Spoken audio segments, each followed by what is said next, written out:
Alright, before we proceed to the DLC, let's check a bit the extras that I omitted. First of all, like I said, there are options that allow you to turn on like the enemy health bar and you display the actual damage that you do. I will not turn, for Rules of Shadow 2, I will not turn on the health bar, but I will turn on the damage indicator, if I recall correctly, because you know it's even the font used is basically the same of the ones introduced in Symphony of the Night, so that is a nice touch. Also, here there is a scroll that, like I mentioned in the original, in the main run, I neglected to actually showcase. So it would be my pleasure to actually have Deji, if possible, try to read it as soon as it shows up. You cannot carry any more daggers. That's not it. My work here is done. But you didn't do anything. Did I? You're not Leonard Nimoy, Dej. I can try, damn it! I thought you said Little Nemo for a second. No. If you forgot, this is the sequence of it's used to introduce the fairies, so I want to kill all enemies first, and then read the scroll. Start of the DLC.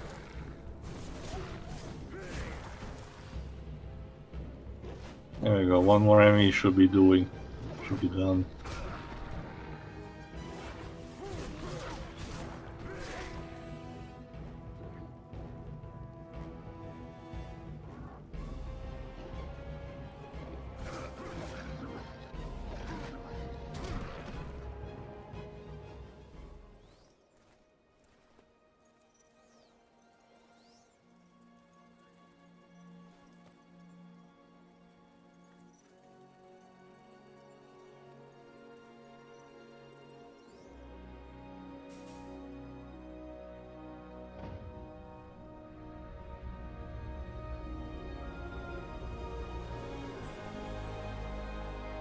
Anyway, let's give it a look at the scroll right now. So Deji, be prepared, please.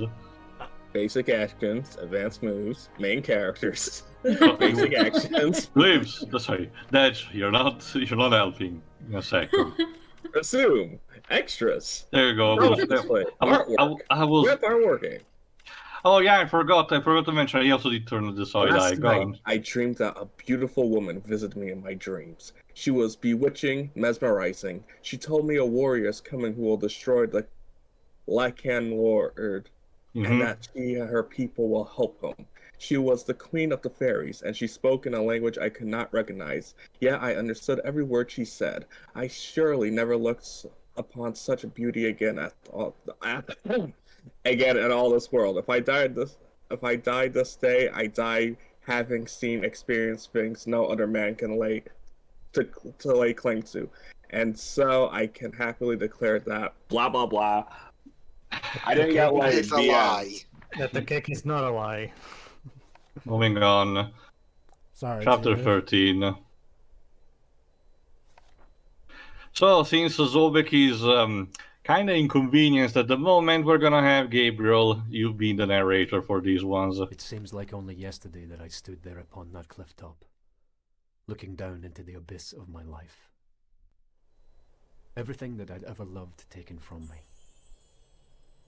Defeating the Lords of Shadow had been a hollow victory.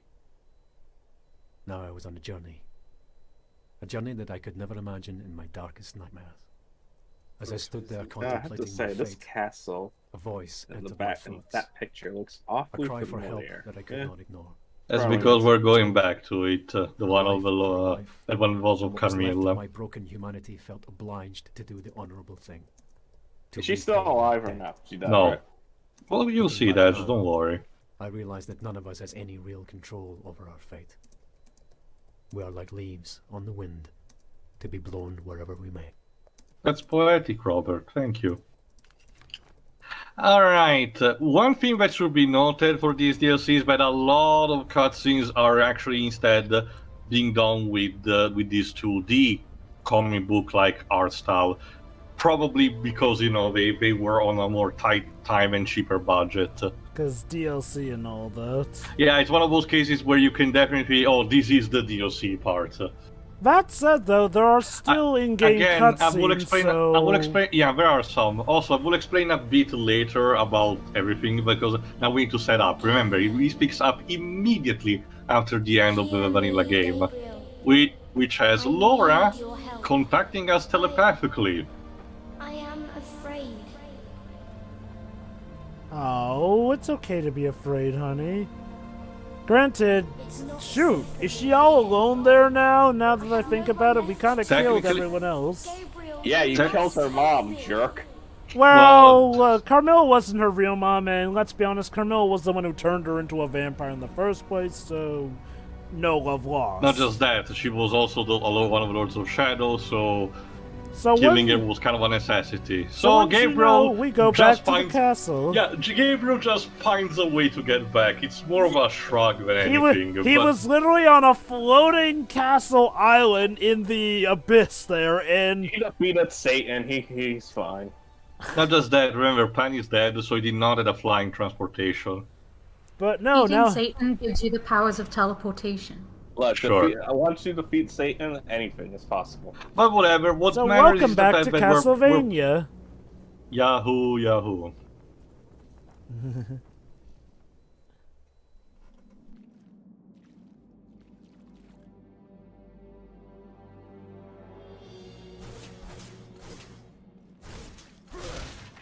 At first, you think these would recycle just the assets from the portion of the vampire section, but only at first. It quickly comes up with original level design and content, so do not worry about that. This is just a matter of us being reintroduced to a familiar ambient and moving on from there.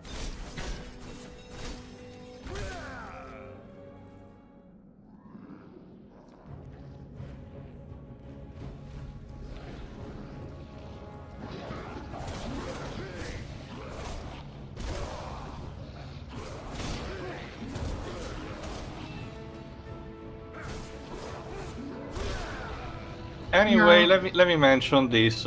Okay, I don't know again exactly what was the thought process behind development. I don't genuinely think this was like cut content. Story-wise, it is actually important. So I do wonder if this was a situation a bit similar to Azura's Wrath, where the dev wanted to have this as the basic story for the sequel, or at least the introduction for the sequel. But oh, there's Laura. But then Konami told them, no, make this like a DLC episode, and this will tie in eventually to our sequel. You'll regret that.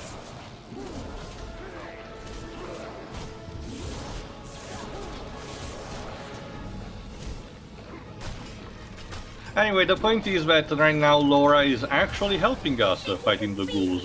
That's pretty nice of her, actually. Figures, with the vampires out of town, the ghouls now are trying to take the castle. Yeah. Let's just clean them with the crystal.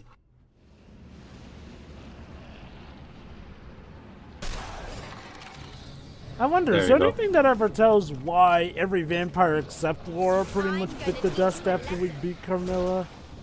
Well, actually, that's not what happened, Jova. A couple of them, sure, because they were like her children, but you remember, vampires over time can potentially become independent.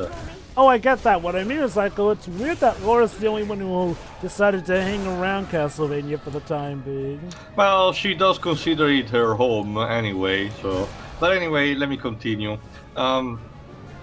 Actually, no, I think we're about to get a cutscene, so I'll just wait until the enemies are done. Good, that Laura is one with the Force. Mm-hmm. Remember, she has Force Lightning. That's useful to have. I'm glad you came. Follow me. Also, I gotta love how Laura looks nothing, like in her in-game model. So, The remnants of the chessboard. I know from how their you little feel. game. Alone, betrayed. You get used to it, you know? That isn't true. Or you would not have spared me that day. Hey. Do you now Ooh. regret it? You called me here, It feels a lot like the PSP Metal Gear cutscenes. Yeah, it has some energy attached to it. Oh, but Yeah, it turns out, guys, there apparently- was an even greater evil! Apparently, the Lords of Shadow were actually sealing away a much more powerful demon. Uh-huh. And this one's apparently even worse than the devil. Very few know that long ago, before the Lords of Shadow came, It's the new president of Konami. Okay, Yeah, okay. apparently the Forgotten One. Now, But, I will say this. Part of me does get the feeling that this was always meant to be part of the story, given... Well, okay, given what the end game goal was to do, I can't spoil what that is, you'll know when we get to it. I have a feeling that sooner or later this had to be in it.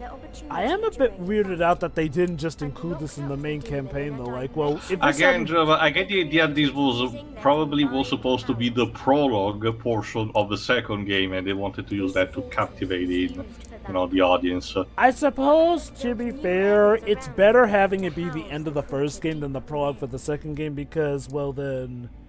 Well... As you know. Yeah, pretty much. But yeah, I mean, I do think that the reason it works better as being at the end of the first game is like, well, it helps with the anticipation for the sequel as well. Yeah, apparently one of the reasons Carmilla chose the castle was that it contains a portal that leads to the prison of the Forgotten One. And now that all three Lords of Shadows are gone, yeah. I will Also, admit... Gabriel has no beard in these drawn cutscenes. Okay, I also have to say, the indie game Darkest Dungeon also will use this kind of style practically for everything, even in its gameplay. It's pretty neat. Which would make everything you've done completely pointless now, wouldn't it? Yeah. We are the only ones with power enough to stop him. I mean, Why yeah, everyone else is dead. Hey, Laura, if you knew we were killing the Lords of Shadow, why didn't you tell us this before? Well, you see... I also get the idea it was something that she realized only after Zobek died, like, oh shit, this actually happened. Like, okay. Anyway, in order to gain the access, we need to solve another puzzle tied to the chess piece. This time is not a proper match, but instead a rearrangement of sorts. Okay, now here's where I sort of have my doubts about the 2D page things being something to save on the budget, because technically cutscenes in this game were all using the in-game engine. Like, sure, there were some CGI ones, but for the most part, they used the in-game models. So if they were trying to save budget, that seems like a weird place to do when your cutscenes just use the in-game engine and stuff. Anyway, there you go. You have these particular pieces onto the board, and to position them in a correct place, depending on their color and their shape. And you get some hints based on their locations, based on these tapestries on the wall. Basically. It takes a bit, and I don't blame you. Again, this is considered like late game, technically. So it's a very difficult puzzle compared to the ones we have faced. This first part, while having some minor combat, is mostly dedicated also to puzzle solving. Anyway, I'll read this. Why not? I don't know it's possible, but the elders of Brotherhood knew about the existence of secret access and corridors beneath the vampire castle, but they were right. The chessboard is a riddle of sorts and hides one of these mysterious entrances. Now only have to figure out where each piece goes. So, Chio, what did you think So let's speed up. Yes, Jova? So what did you think of my suggestion earlier about, in regards to the fact that technically cutscenes of this variant wouldn't really be that much of an extra budget, seeing as how they already use the in-game engine, like, it's well, not no, the Jova, CGI. like, remember, these 2D cutscenes are not that much animated. They're similar to a motion comic book, so they're actually cheaper to make. Well, technically, yes, but consider this, that all the cutscenes are still in-game stuff. Like, technically, they could just as well use animations and reuse stuff here and there. Like, cutting corners with DLC is paramount in that regard. Weren't Yes? the in-game cutscenes mocap, though? Yeah, also that. Because in order to make new cutscenes like the ones in the main campaign, they would have to actually bring back the others and have the mocap, and that actually does cost quite a bit of money. The weird there thing are is that so- we still do get those in-game cutscenes Well, for yeah, this DLC. not as much, Jova. So again, I get the idea that they cheapened out as much as they could. But especially because, like I said, these things did costed in terms of they still cost technically still available. Again, thankfully, new editions of the game do come with both of them included.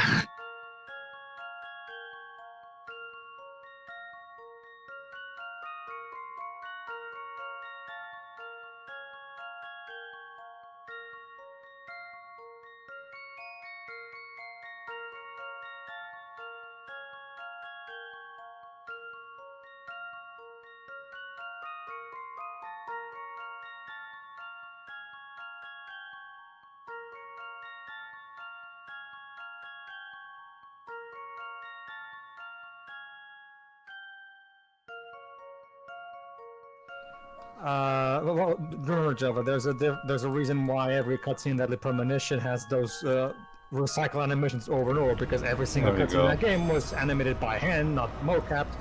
you And did yeah, that's part of the game's incredible low budget. So as a result, we have to constantly have those awkward animations be reused ad nauseam. It's also weird, Bob, because around the same time, remember, there was also Metal Gear Rising that happened. That Oh, one you had found one its of Frankenstein's fingers. Collect Those are them just all. bragging rights collectibles. They serve no other purpose, technically.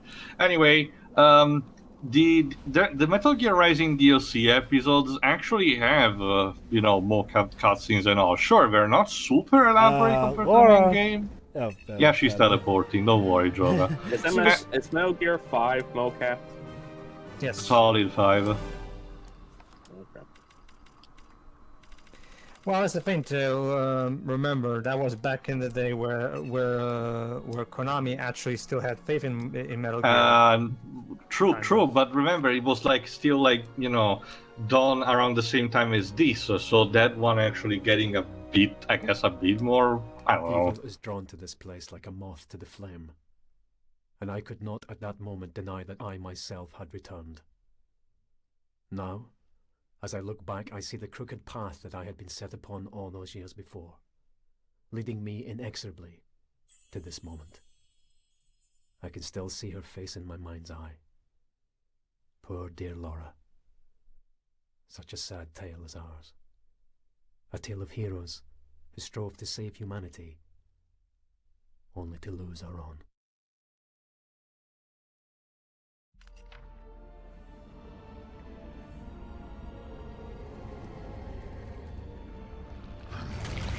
So these are the remains Anyway, of the original there you go. Now fortress. we're basically in the basement of the castle. It's not technically a sewer level because it's just a remnant of a basement that just partially got flooded with water.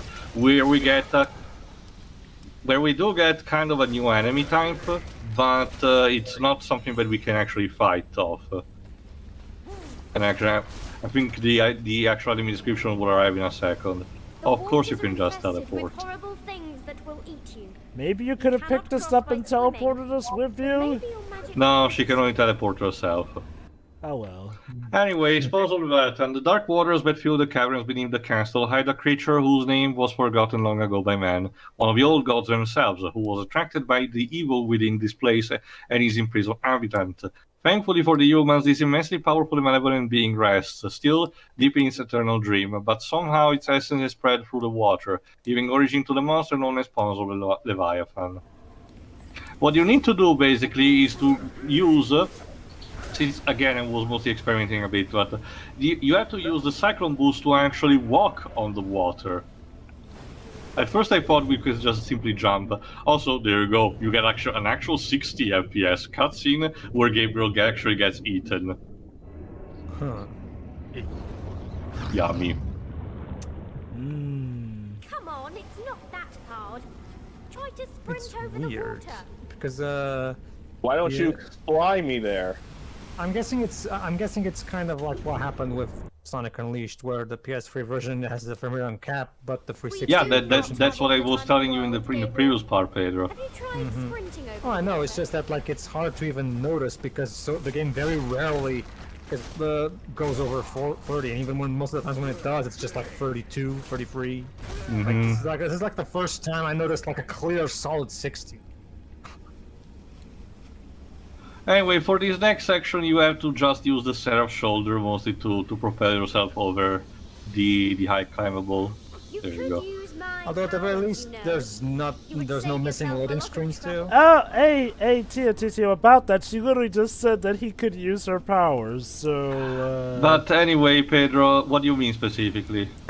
Well, like, the reason I did Sonic Unleashed on the 360 is because the PS3 version has missing loading screens. Like, when you change from night to day in that game, there's a little animation during the loading screen of Sonic turning into whatever. Oh no! For this game, each level gets loaded during the narration, as you can see from the scrolling of the Vampire Killer, you know. And after that, if I calculate, it's completely loaded.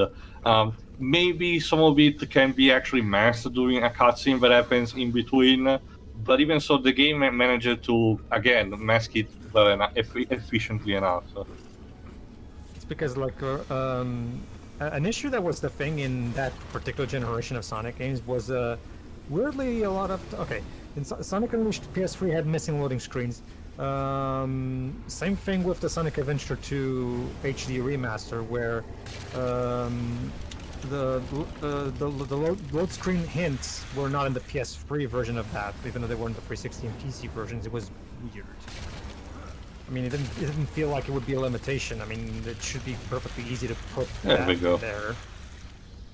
Basically, this actually does give you an actual platforming challenge using the tools that you got. So it's a bit of a throwing a bone to the classic type of Castlevania games. Again, though, like I mentioned, it's funny how even Lore mentions that he could just use her help and it would make it a lot easier. She's mostly trolling Jova for the fact that, again, she's just, one alone and a child, so she can only do so much. Sure, she can. This DLC is all about her helping Gabriel occasionally, but it's more of a co-op type of helping in a sense that she activates buttons and levers all over the place that allows Gabriel to progress. I get the feeling that as far as she knows, she is telling the truth because, given what they are up against, she doesn't really have any reason to lie to him. Yeah, whatever. It's just, let's just assume that Gabriel's doing it because he feels he needs to for his own or whatnot. I mean, Lord knows, maybe he's secretly hoping he'll die an honorable death at this point. That's basically sentiment at this point. Remember, the end of the vanilla game essentially has left him completely broken, as also the narration told. Like, what is even left for him after all this? And yet still the betrayed by Patrick Stewart. Everything he believed was a lie was completely manipulated by literally everyone around him. Even his own wife, to an extent, damn it. It's amazing to think that this place that's just marriage for you. Oh, trust me, Dad, it gets worse in future Anyway, Jova, go on. No, it's joke. Frankenstein was a cruel, evil genius who built the time machine before Carmilla took over the castle. The machine, which is based on the work of Dr. Emmett Marin, was said to grant only temporary time travel, and so could not be used for any great length of time. Camilla cruelly punished Frankenstein for his crimes. One such punishment was the removal of his fingers, which lies still somewhere around the castle. Yep. So yeah, Dr. Frankenstein... If you collect all 10 of them, you get a trophy. So yeah, Dr. Frankenstein created a flipping time machine. Well, mind you, like we mentioned, it's just like a prototype, so it doesn't really work aside from like a couple of minutes or seconds tops. Still though, time machine, like holy crap. Again, we will actually see that in action, if not in this part, in the next one, but essentially, again, don't expect actual time travel. It's more of a restore an object to what its state was beforehand. So kind of like the effect of Jotaro... not Jotaro's, Josuke's stand. No. It's Josuke. Okay, first of all, I'm not really sure if it's Well, remember, Tio, how his stand has the ability to restore I was about to mention. No, Crazy Diamond is more about healing people. It's King It's also fixing things, but he can't like. It's not a time reversion. It's more like King Crimson that erases the time. But anyway, there you go. Now you're controlling Laura for this section, and she has her own sets of commands. For example, her grabbing move allows her to actually suck away the blood of a creature, in this case ghouls. But pay attention, because if you suck too much, the ghouls will actually explode and damage you. So you need to learn how to stop sucking. She also has direct lightning. Yeah, it sounds about right. And her powers are basically mostly around based on electricity. So, and she has some kind of teleporting, particularly tied to her mist form. So Again, yeah, a remnant to the Symphony of the Night games. So yeah, how's that for some DLC? A new playable character. It doesn't last that long, but it's a very welcome change of pace. I kind of do wonder. I kind of do wonder and kind of wish that Lara had been a playable force, at least in the main campaign as well. I mean, the chance was there. I mean, pretty much after you kill Carmilla, she's free to go about which way she does. And or no, I don't think she was the biggest fan of Carmilla. She's still a vampire. Get the idea she doesn't want to stay in the sunlight, and the land of the necromancer was not exactly made for her. The irony that the land of the dead is a place that a vampire probably wouldn't like. Mm-hmm. So the mist form allows Laura to actually cross between a closed gate like this one. There we go. So what? Basically, something to Mist lives. I'm pretty sure there was another character that I've seen somewhere that could do that. Again, it's an ability. Yeah, it's an ability that was introduced in Symphony of the Night, but it's mostly associated just to the vampires. I guess in some ways also Soma Cruz, technically. Mm-hmm. Speaking of Castlevania games, Yes. have any of you guys played Castlevania 64? No. Nope. I haven't. Again, I avoided both 64 games. I know that Legacy of Darkness is a bit better, but I played it at a friend's. Did any of you guys play that recent Dreamcast dump? No, but I'm definitely curious to see how that is. Again, it's basically a prototype of a game that was actually cancelled. It's not that much, but it's a build, an actual early build, similar to the ones of Sonic. Like lots media. That's always cool. Mm-hmm. Boy, it must really taste good. Basically, I was just showcasing what happens when you suck too much.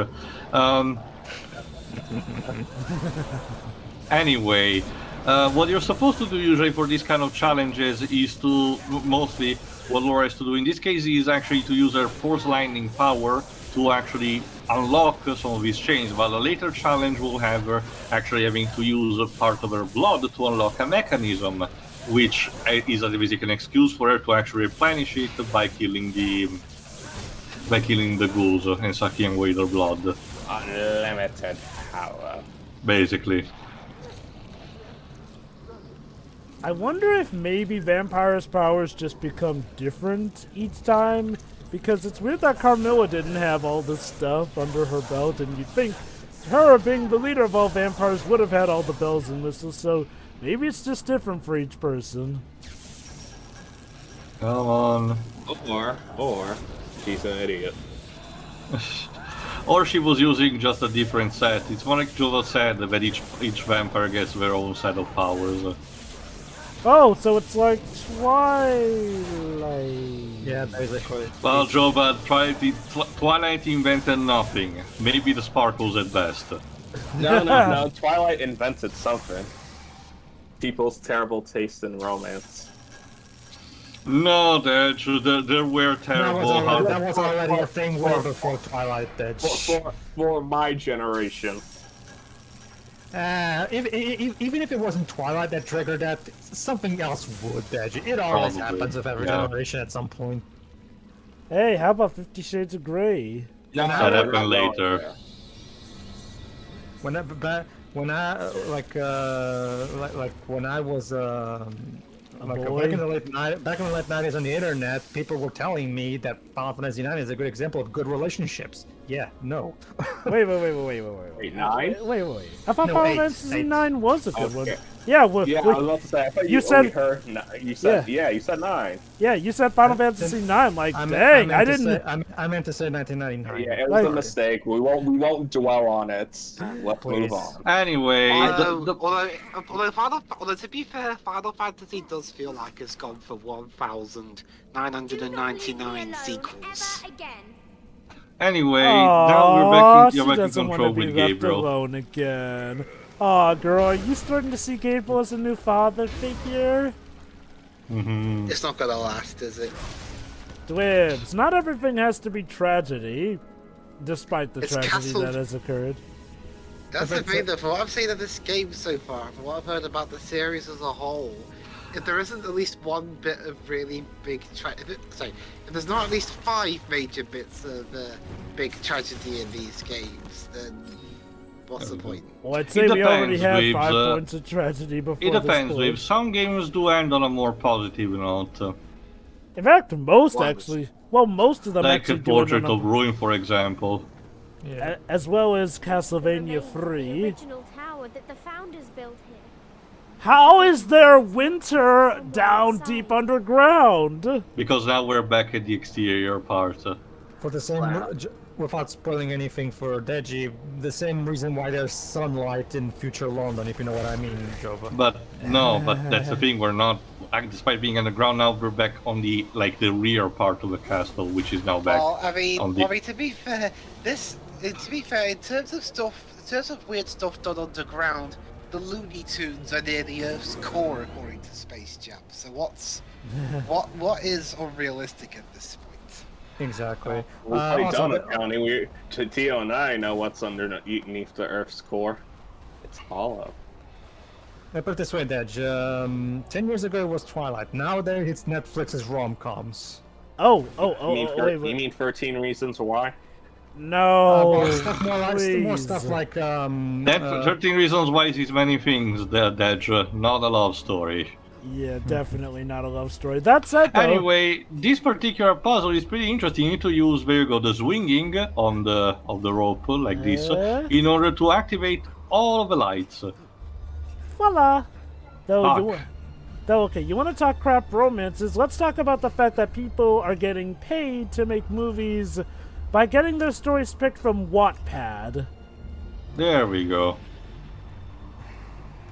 Again, that's an interesting way to actually open up the gate under. Again, this DLC at least incorporates some mechanics that the game had, but did not use that much. Oh yeah, Well, I that's mean, pretty neat. this DLC is fine. It just suffers from a case of I feel like it should have been in the game. It's not even that, Jova. It's the fact that, again, I argue that the price is still like a bit too much. You do get content, definitely, but not a lot to justify the price. But at the same time, the dev clearly did put time and effort into it as much as they could. So it's a bit of a decision that you have to make. Anyway, this next puzzle is kind of a pain in the ass because you need to constantly avoid it's basically similar to a couple of the puzzles that God of War had, where you are in this climbing state and you need to avoid the actual blades, and Laura will use her lightning to actually move up the clock so that it changes actually how much the blades move. This is important because due to their movement and their pattern, some blades are best to be avoided when they move faster, and some when they're actually completely still. This is also why I jump cut, because this actually makes you prone to fail a lot of times. I won't be able to get past this bit. Eventually you might. Just don't worry about that. But Then Simon actually puts his hand in one of the... That's not Simon. Let him dream. There you go. it. By activating. Okay. Mr. Belmont Fuck. gets something stuck in... Gets his hand stuck in the 18%. Again. It's Gabriel. thankfully, the checkpoint is actually relatively general. So when you arrive at the halfway point, you restart from here. So there is that. But then but in some points you have to actually activate it twice in order to start moving the blue blades. But as a result, the red blades will start spinning very, very fast. As a result, so again, you need to juggle with what you can.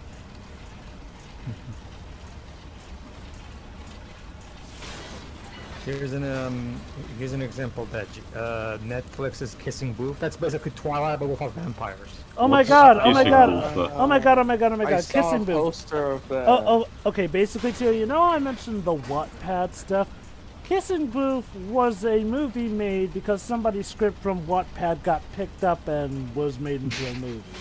I don't even know what Wattpad is. It's literally two guys who think they own this woman and constantly fight over her, except they're not vampires. It's literally Twilight, but without vampires. The Dulcinea effect. Anyway, Got Tio, it. It's just God of War right now. Sorry, Anyway, Tio, to answer your question as to what Wattpad is well, a fanfiction website of sorts, but one that apparently you can get submitted stuff to actually, you know, make a movie out of, like...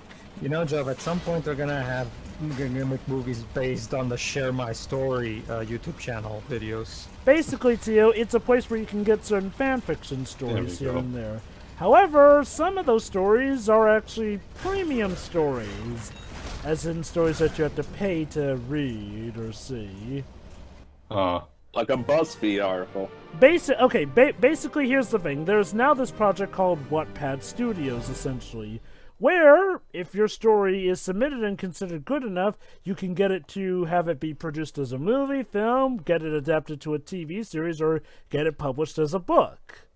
So essentially, Wattpad is a good way to, you know, if you want to get your own start as a writer, start there. Anyway, so basically, just any random moron with no training or studies can become a writer. Nice to know. Anyway, since otherwise it will be too long to make in one single part, we're gonna finish the first DLC in the next part. See ya. See ya. Yeah.